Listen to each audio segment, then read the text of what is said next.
Did the judge mislead the jury?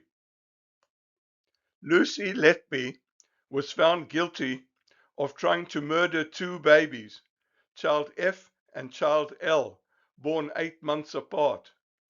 Prosecutors said she added insulin to bags of fluid given through a drip.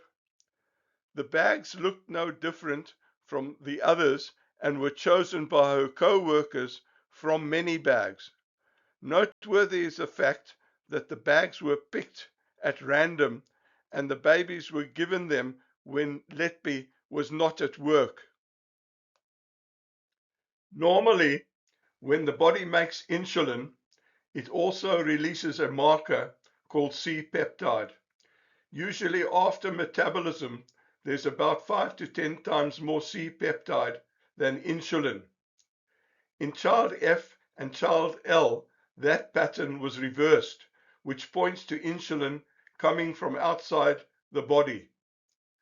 This normal pattern may not hold for some babies born very early.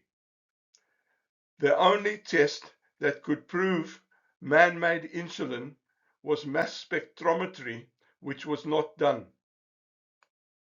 Professor Hindmarsh told the court that once an insulin drip is stopped, the insulin that was given clears from the blood within 30 minutes.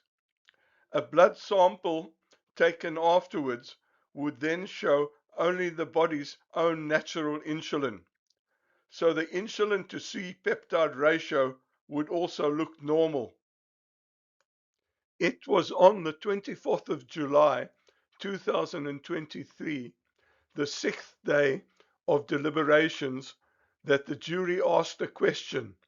The question was, can you please clarify how long it would take for baby's insulin to C-peptide ratio to return to normal after manufactured insulin is stopped?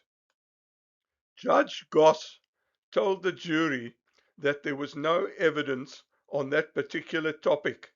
Also, these children, child F and child L, had undoubtedly been poisoned.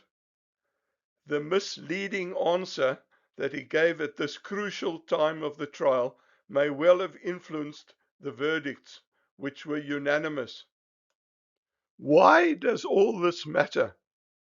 The judge instructed the jury that it was not necessary to show how children were harmed, only that there had been murderous intent. As a consequence, the insulin cases were the cornerstone of the prosecution case against Lucy Letby. They were also the first verdicts to be delivered. A conviction demands proof beyond reasonable doubt. Are these convictions safe?